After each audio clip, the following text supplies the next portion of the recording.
할렐루야. 네, 반갑습니다. 아주 오늘 찬양이 통통 튀어서 너무 은혜 받고 좋았습니다. 네, 성가 때 계속 잘하도록 기도 많이 해주시기 바랍니다. 네, 오늘 우리가 누가복음 그 5장 12절로 16절까지 본문을 아주 짧게 읽었습니다. 여러분들 신약성경 보면 맨 앞에가 네 가지 복음서로 되어 있죠. 마태복음, 마가복음, 누가복음, 요한복음. 그때가 복음이 꼭 들어있어요. 예, 그래서 그 복음서다 그렇게 말합니다. 복음서 하면 그 네 가지 복음서를 가리키는 거예요. 사복음 하면 네 가지 복음서. 공관복음 하면 마태, 마가, 누가, 요한. 누가복음 세 가지 공관복음이라고 하고 요한복음을 또 제4복음이다 그렇게 말합니다. 네 번째 복음이다 그거죠. 이 네 복음서에 여러분 예수님의 기적이 몇 번 나와 있을까요? 예, 알 리가 없죠. 그거 누가 신경 씁니까? 35번이 나와 있어요. 예, 이따 예배 끝나고 집에 가서 심심한 분들은 한번 마태복음부터 요한복음까지 쭉 읽어보면 한번 세보세요. 35가지 기적이 있는데 그 35가지 기적 가운데 예수님이 나 환자를 고친 기적이 2개가 있습니다. 예, 오늘 본문에 나와 있고 또 누가복음 17장에 10명 아시죠? 예, 10명이 그 예수님에게 고침을 받고 갔어요. 갔는데 감사하러 온 사람 몇 사람? 예, 한 사람 있었죠. 그래서 예수님이 몇 명은 어디 있느냐? 9은 어디 있느냐 이렇게 물어보는 기사죠. 이게 2기사 가운데 하나를 우리가 오늘 아침에 읽었습니다. 그래서 성경에는 이 나병에 관한 기사가 구약 성경에도 심심치 않게 나오고 있습니다. 제가 시간이 좀 오늘 많이 갔습니다만 민수기 12장에 보면은 그 모세가 3남매가 되죠. 모세가 형님 이제 아론이 있고 누이 미리암이 있습니다. 예. 이 모세가 하나님의 부름을 받았을 때 모세가 거절하죠. 하나님 앞에. 예. 여러분들도 이제 이렇게 연말쯤 돼서 내년에 뭐 좀 하세요 그러면 전 못해요 하고 거절하듯이 모세도 막 하나님 앞에 거절을 했죠. 전 못합니다. 왜 못하느냐 하면 저는 입술이 뻣뻣해서 못합니다 그랬어요. 그랬더니 하나님께서 내 형 아론이 있지 않느냐 그 말이에요. 너 말 잘하는 아론이 있으니까 걱정하지 말아라. 그리고 또 그 모세 곁에 누구를 두셨느냐 하면 미리암을 두셨어요. 누이가. 그런데 이 미리암도 보통 여자가 아니죠. 네. 보통 여자가 아닙니다. 여러분들 미리암에 대해서 관심이 없어서 그렇지 조금만 관심 가지고 보면 그 대단한 여자였음을 볼 수가 있어요. 네. 모세가 이제 태어났을 때 그 바로의 공주들이 목욕을 하고 있는 나일강에 그 아들, 자기 동생을 뛰어보내도록 제안한 것이 미리암입니다. 그리고 그 공주들한테 쫓아가가지고 아주 좋은 유목감이 있습니다 하고 말했던 것도 누구예요, 여기? 이제 생각났죠? 그게 미리암. 보통 여자입니까? 공주들한테 쫓아가가지고 자기 어머니를 갖다가 유모로 이렇게 소개해가지고 취직을 시킨 왕궁에 취직했잖아요. 엄마를 왕궁에 취직시킨 딸이 미리암이란 말이죠. 보통 파워 우먼이 아니에요. 예. 아론도 그렇고요. 아론도. 예. 이렇게 모세 주변에 양쪽에 날개로 형 아론과 동생 누나죠. 누나 미리암을 다 바치고 있었어요. 다 만만찮아요. 그 3명은 다. 예. 그런데 이제 모세가 계속 하나님에게 쓰임을 받죠.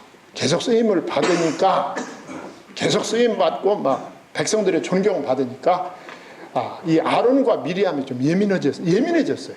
예. 우리는 뭔가 하는 이런 생각을 하게 되는 거예요. 예. 우리들도 봉사하다가 그런 생각하면 안 되거든. 나는 뭐지? 뭐야 봉사자지? 그래야 되는데 이게 약간씩 좀 모세가 자꾸 하나님한테 쓰임받고 백성들한테 자꾸 이렇게 높임받고 이런 부분이 자꾸 신경이 쓰이기 시작하는 거예요. 네. 그러자 모세가 이제 자기 부인을 갖다가 이방 여자를 자기 아내로 딱 맞아들이는 거예요. 의논도 없이 자기들하고 모세가 그래가지고 여기서 이제 이 미리암이 화가 난 거야. 야, 그동안 내가 싸놓고 싸놨었는데 오늘 잘 터졌다. 해가지고, 응? 그래가지고 뭐라고 뒤에서 아론하고 쑥덕거리느냐 하면, 자기만 하나님의 제사장이고 자기만 지도자고 우리는 아닌가? 우리도 지도자다. 그러죠. 우리도 하나님이 쓰신다. 그래가지고 모세한테 대들려고 하는 순간에 하나님이 무슨 병 들게 하셨어요? 나병이 딱 들게 하신 거예요. 네. 그래가지고 하나님께서 모세의 지도권을 딱 세우시는 것을 볼 수가 있어요. 네. 모세가 기도할 때 고쳐주셨죠. 네. 그래서 나병, 네. 이 미리암이 나병에 걸리는 이야기가 나오고요. 그 다음에 열왕기하 5장에 보면은 엘리사의 사환 게하시가 나옵니다. 예. 하루는 아람 사람이 이제 아람 군대장관 나하만이 이제 뭐 그 뒤에 스토리가 많이 있지만 나병에 걸리지 않습니까? 나병 걸려가지고 이제 소식을 듣고 누구를 찾아와요? 엘리사를 찾아옵니다. 자, 막 선물을 그냥 마차에다 가득 싣고 금은 보화, 막 옛날에 그 비단을 그냥 가득 싣고 엘리사 선지자를 딱 찾아오고요. 안수기도 받으려고, 요즘으로 말하면. 찾아와서 대문 앞에 서가지고 이리 오너라 하고 불렀어요. 엘리사 집 대문 앞에서. 그러면 우리가 보통 같으면 예 하고 나가야 되잖아요. 아무 소식이 없는 거야. 이리 오너라 했더니 엘리사가 나올 줄 알았더니 누가 나왔어요? 게하시 종이 딱 나왔어요. 이 엘리사 선지자가 그 종을 보내가지고 그것도 말을 전하는 거야. 종을 보내서 말을 전해서 뭐라고 전했느냐 하면, 돌아가시오. 돌아가다가 요단 강물에서 7번 목욕하고 가시오. 아람 왕 나아만이 화가 머리끝까지 치밀어 올랐어. 응? 내가 그렇게 먼 길을 선물을 막 마차에다 가득 싣고 엘리사 선지자의 내가 환대를 받으며 안수기도 받으려고 왔는데 얼굴을 콧배기도 내밀지 않고 그것도 하인시켜가지고 돌아가다 요단강 물에다가 목욕하라고? 우리도 요단강보다 좋은 강이 얼마든지 있다고. 네, 바로발 강도 있고 먼 강도 있고 막 주서 섬기는 거예요. 사람이 무슨 일을 하든지 옆에 훌륭한 사람들이 있어야 돼. 옆에 주변에. 네. 나만이 그렇게 생겼어도 부하 하나, 똑똑한 부하 하나 있었어요. 옆에. 네. 장군님 의미 있게 불렀어요. 장군님 화나는 그 자기 상관을 불렀어요. 왜? 아니 우리 지금 문둥병 고치러 왔잖아요. 그랬지? 그러면은 엘리사 선지자가 얼마든지 무슨 어려운 일을 시켜도 우리는 문둥병을 고치기 위해서 해야 되지 않습니까? 그렇지. 그런데 가다가 요단강 물에 이 더운데 목욕을 하는 게 뭐가 힘듭니까? 듣고 보니까 그 말이 맞거든. 그래서 가다가 7번 목욕했더니 깨끗이 나았어요. 자, 오늘 제가 말하려고 하는 건 고기가 아니에요, 사실은. 엘리사 선지자가 그러고 돌아가라고 이제 보냈잖아요. 보냈는데 이 게하시가 볼 때 너무 안타까운 거예요. 뭐가 안타까우냐 하면 지금 마차에다 금은 보화 각종의 비단을 그냥 산더미같이 싣고 하는데 이거 돌려보내는 게 영 마음이 아픈 거예요. 그래가지고 돌아가는 놈을 쫓아갔어요. 쫓아가가지고 지금 우리 선생님이 마음 변해가지고 선물 좀 놓고 가라고 합니다. 거짓말을 했어요. 옛날이나 지금이나 그놈의 돈. 그래가지고 거짓말을 해가지고 거기서 선물을 딱 받아가지고 오는 순간에 나병이 들게 되는 거예요. 그래서 나병이 나와요, 거기에. 예. 그리고 한 가지만 더 하고 이제 본론으로 들어가야 돼요. 이스라엘 그 유다의 우시야 왕이라고 하는 아주 훌륭한 왕이 나옵니다.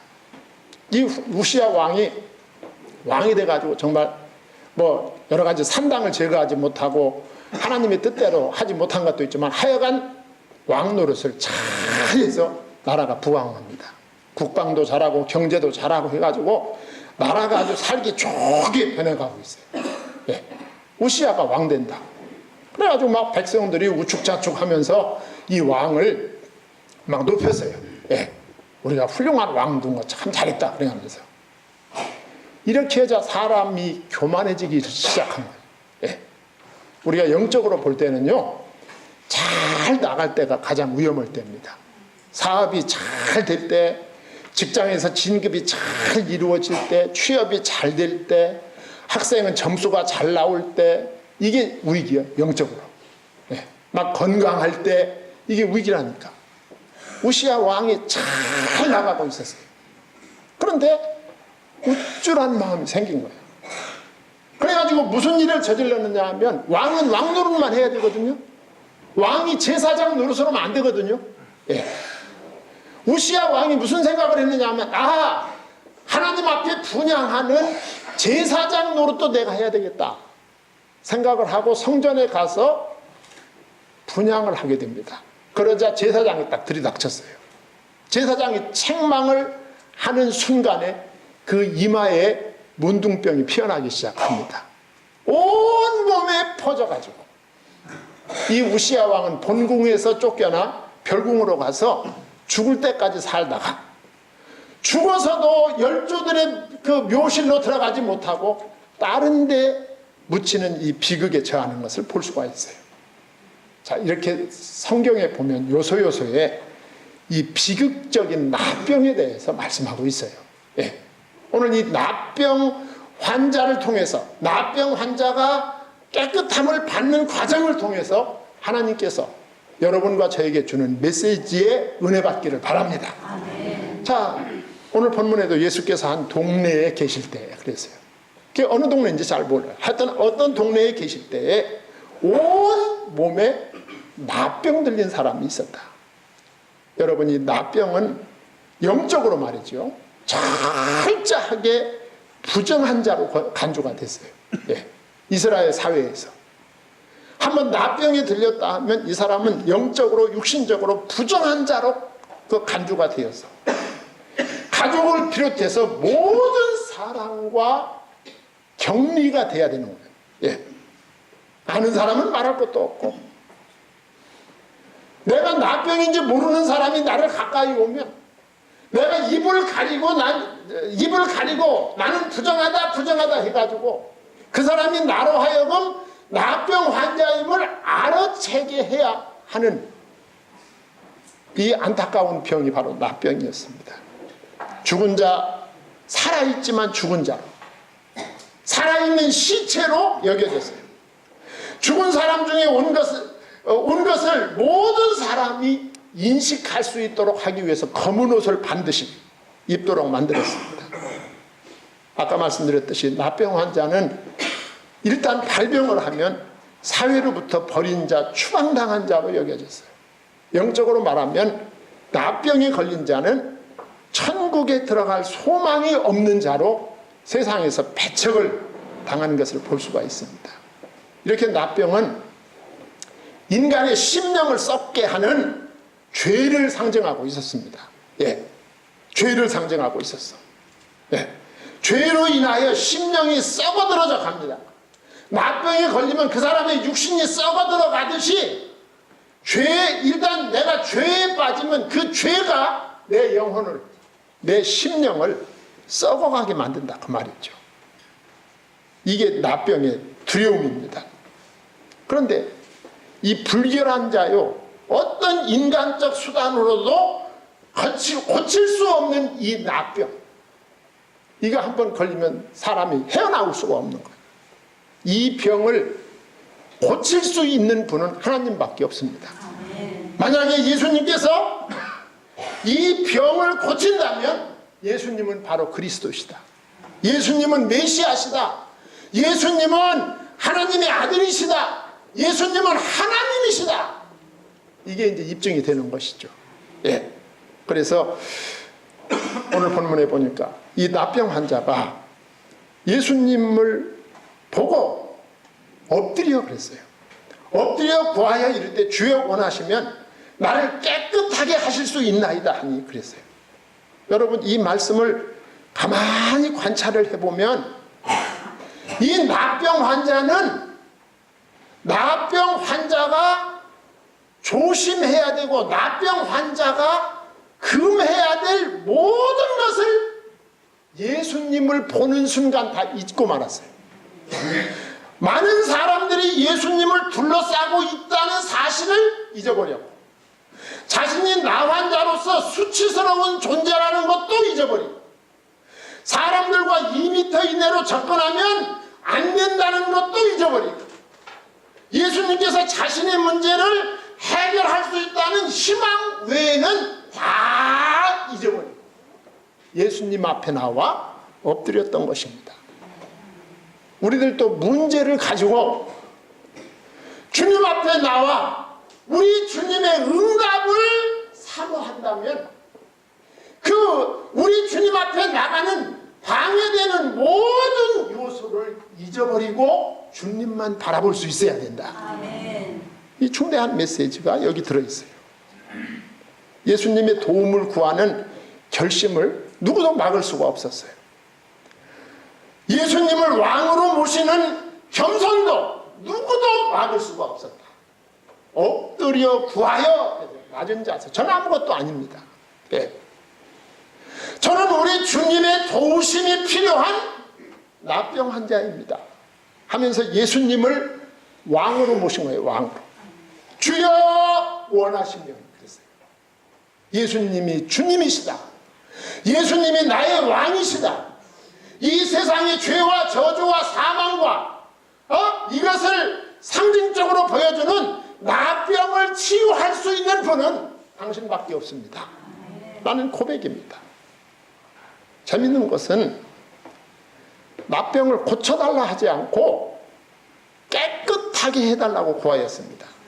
주여 원하시면 나를 깨끗하게 하실 수 있나이다 하니 그랬어요. 이렇게 복음서에는 납병을 치료할 때마다 납병을 고쳤다 그렇게 말하지 않았어요. 네. 납병을 깨끗하게 하였다는 기사가 여러 번 나오고요. 네. 더 재밌는 것은 마태복음 10장에 보면 예수님께서 제자들을 파송하시죠. 네. 제자들을 파송하시는데 그 마태복음 10장 8절에 보시면 예수님께서 제자들을 파송하실 때 능력을 주어가지고 파송을 하십니다. 그 능력 가운데 귀신을 쫓아내는 능력, 각종의 병을 고치는 능력과 조금 더 나아가서는 납병 환자를 깨끗게 하는 능력이 또 있습니다. 병을 고치는 능력과 납병을 치료하는 능력이 따로 있는 것을 볼 수가 있어요. 그러니까 병을 치료할 수 있는 능력과 납병을 깨끗게 하는 능력이 따로 있다. 예. 그 과목이 다른 것을 볼 수가 있어요. 그래서 납병 환자가 나올 때는 고쳤다 하지 않고 꼭 깨끗게 하였다 그랬어요. 왜 그랬을까요? 이 납병을 아까 말씀드린 대로 죄로 상징하였기 때문에 그렇다 그 말이죠. 죄는 고치는 것이 아니라 깨끗게 하는 것입니다. 예, 깨끗게 하는 거예요. 죄는 깨끗게 하는 것. 죄는 깨끗게 씻는 것입니다. 나의 죄를 씻기는 예수의 피밖에 없네. 할렐루야. 아멘. 시간 없으니까 아주 그 한 절로 다 해결이 돼버렸어요. 네. 네. 죄는 깨끗게 되는. 그래서 예수님 앞에 납병 환자가 나와서 깨끗게 하실 수 있나이다 이렇게 말하면 예수님이 뭐라 그래요? 깨끗함을 받으라. 자, 깨끗게 됨을 인하여 제사장에게 몸을 보이라 이렇게 말씀했어요. 자, 누가복음 17장 11절에도 10명의 납병 환자가 치료를 받으러 예수님 앞에 나왔어요. 예수님이 깨끗함을 받으라 그러니까 저희가 다 깨끗함을 받은지라. 예. 10사람이 다 깨끗함을 받지 않았느냐? 그 9은 어디 있느냐? 깨끗함으로 전부 말씀하고 있는 것을 볼 수가 있어요. 지금 말씀드린 대로 이것은 납병은 죄를 상징하기 때문이다. 예. 죄는 씻음 받는 것이다. 죄는 깨끗함을 받는 것이다. 예. 그래서 오늘 이 말씀을 우리 주님께서 우리에게 주신 이유가 있다. 예. 오고 오는 시대에 모든 사람에게, 모든 그리스도인들에게 이 나병을 죄로 상징화하여 깨끗함을 받는 이 모습을 통해서 뭘 봐야 되느냐 하면 자신을 보라는 것이죠. 자신을 보라는 거예요. 우리 자신의 그 내면에 들어와 있는 마치 나병과 같은 이 불치의 죄가 없는가를 살펴보라는 것이죠. 그 죄를 발견하고 우리 주님 앞에 나와 회개하는 거야. 말씀이. 나병은요, 그 특성상 죄와 유사합니다.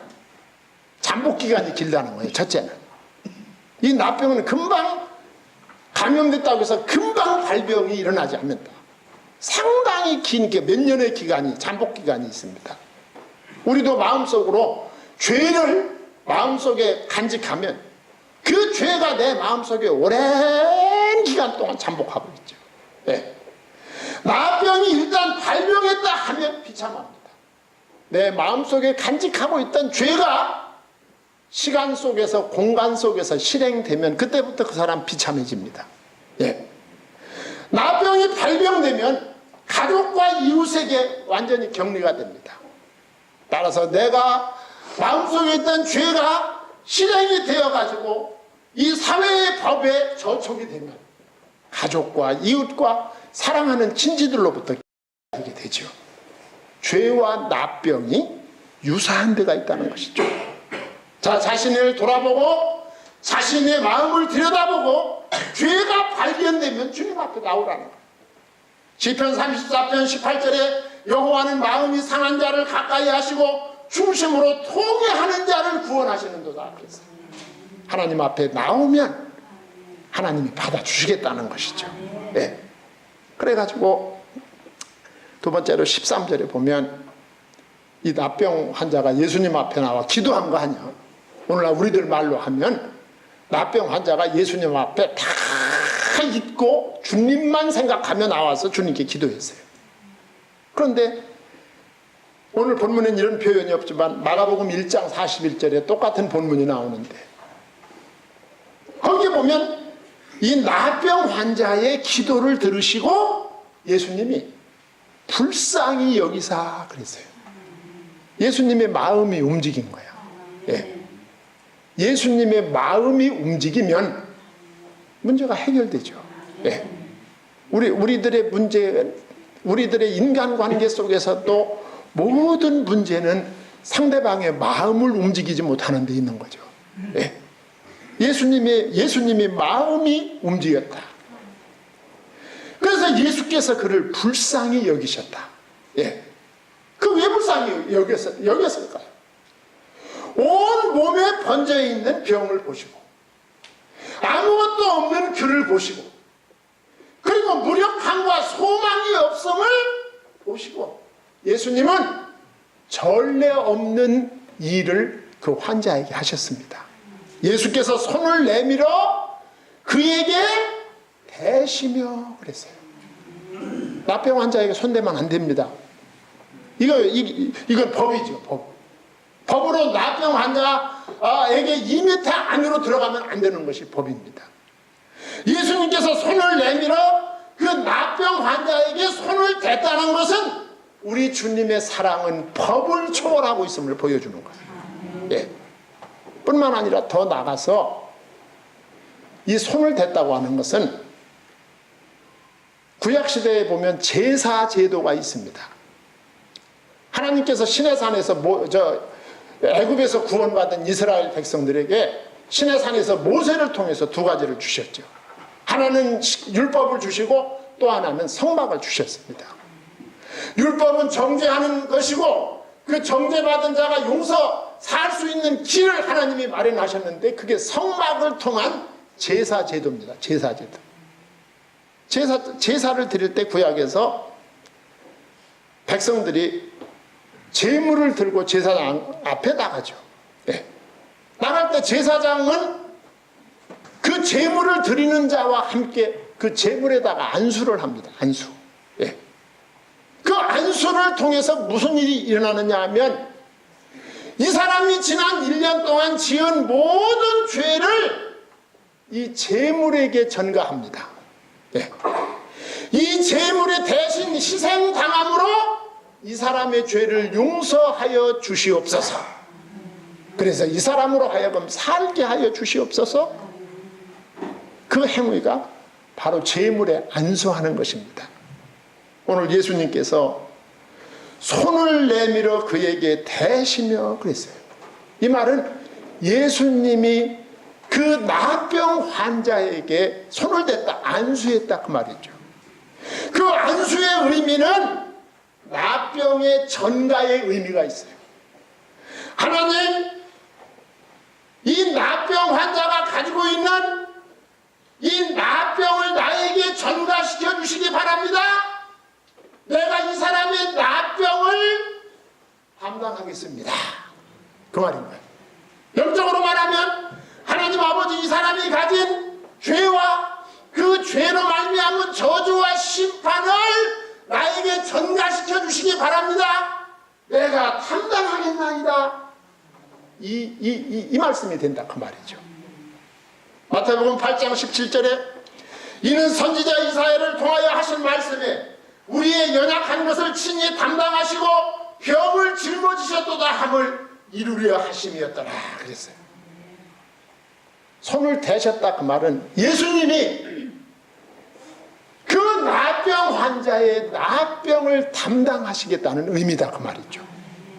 우리의 죄를, 우리의 저주를, 우리의 심판을 예수님이 담당하시겠다는 의미와 같다 그 말입니다.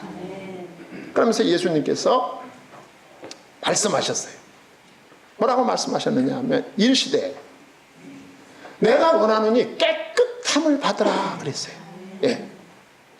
내 이르시되, 이 말씀이 개역성경에는 가라사대 그 말입니다. 말씀하여 가라사대 그 말. 예. 내가 말하니 깨끗함을 받으라. 예수님은 그 환자를 말씀으로 치료하셨습니다. 말씀의 능력이죠. 곧 병이 떠나니라 그랬어요. 예수님은 사람을 영적으로, 육적으로, 사회적으로 치료하고 구원할 수 있습니다. 그 구원의 방법을 주목해야 돼요. 무엇으로? 말씀으로. 말씀으로. 하나님은 말씀으로 천지와 만물을 창조하셨습니다. 하나님은 지금도 그 말씀으로 당신의 택자들을 먹여 살리십니다. 예수 그리스도는 하나님의 말씀이 육신이 되신 하나님의 말씀입니다. 우리는 그를 믿음으로 하나님의 자녀가 됩니다. 말씀으로 치료하셨다. 예수님은 그 나병 환자의 병을 이 말씀의 능력으로 깨끗이 고쳐주셨다. 예. 성도는 우리가 신앙생활하고 이 땅을 살아가면서 자신의 심령에 병이 든 것을 잘 발견해야 돼. 예.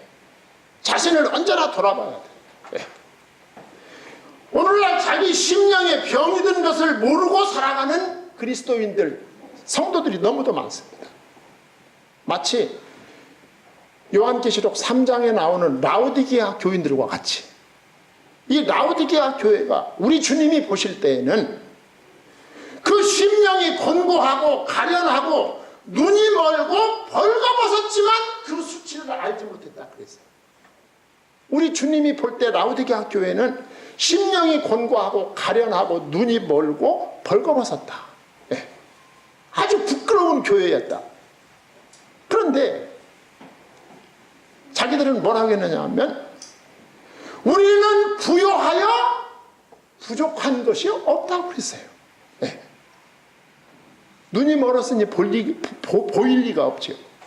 병이 들었으니 상황 판단이 이루어질 수가 없죠. 네. 이 라오디게아 교회 교인들은 교회의 외부적인 면, 교회의 사업적인 면만 보고 부요하여 부족한 것이 없다고 생각한 거예요. 아, 교회가 재정이 넘쳐나고 교회가 사람이 넘쳐나고 교회가 외형이 커져서 사업적으로 잘 되는 것 같은 면을 보고 우리는 부요하다, 부족한 것이 없다. 심령의 병은 오직 예수님만 치유할 수 있습니다. 예수님을 볼 수 있어야 돼요. 자신의 마음속에 자신의 심령이 정말 나병과 같은 죄로 오염되어 썩어가고 있지 않은지를 발견해야 된다. 예수님은 이 나병 치료받은 사람에게 두 가지를 경계하셨습니다. 첫째는 이 사실을 아무에게도 말하지 말아라 그랬어요. 예. 그건 교만과 자랑의 위험 때문에, 그리고 사람들 속에서 일어나는 질투와 시기의 위험을 방지하고자 하십니다. 예. 그리고 두 번째로 주신 경계가 가서 하나님께 순종하라 그랬어요. 가서 제사장에게 내 몸을 보이고 또 내가 깨끗하게 됨을 인하여 모세가 명한 대로 예물을 드려 그들에게 입증하라 하셨더라 그랬어요. 하나님께 경배하고 감사하라. 그리고는 모세가 명한 대로, 하나님의 말씀이죠, 하나님의 말씀에 순종하라. 예수 믿고 죄에서 구원받은 사람은 자기 인생이, 자기 자신이 하나님께 드려진 제물이 돼야 된다. 하나님께 드려진 예물이 돼야 된다, 그 말이죠. 자, 이것은 예수님 당시에 엄청난 뉴스였습니다. 그래서 15, 16절에 보면 예수님의 소식이 전파가 됩니다. 예수의 소문이 더욱 퍼짐에 수많은 무리가 말씀도 듣고 자기 병도 고침을 받고자 하여 모여오되 그랬어요. 이 15절 말씀에 보면 예수님이 가지고 있는 두 가지를 말씀하고 있어요. 자, 예수께서는 두 가지를 가지고 계셨다. 첫째는 구원의 말씀을 가지고 계셨어요. 구원의 말씀, 예수 그리스도입니다. 예수 안에 있다. 그 다음에 불치의 질병을 고치는 능력이다. 이 불치의 질병은 육신적인 질병이기도 하겠지만 이 육신적인 질병을 통해서 우리 주님께서 하고자 하는 근본적인 메시지는 죄의 병입니다. 죄의 병. 불치의 질병, 불치의 죄를 고치는 능력입니다. 이 두 가지는 오직 예수 그리스도에 의해서만 받을 수 있습니다. 그리고 16절에는 예수님의 말씀과 예수님의 능력의 근원을 밝혀주고 있어요. 다 같이 읽습니다. 예수는 물러가사 한적한 곳에서 기도하시니라 그랬어요. 예수님의 말씀의 능력, 그리고 예수님의 치료의 능력은 하나님과 단독적으로 만나는 기도에서 비롯된 것이다 라고 하는 것을 우리에게 보여주고 있습니다. 주님의 말씀을 믿으십니까? 기도함으로 능력받아 승리자로 살아가시기를 소망합니다. 하나님 아버지, 주님의 은혜와 사랑을 감사드립니다.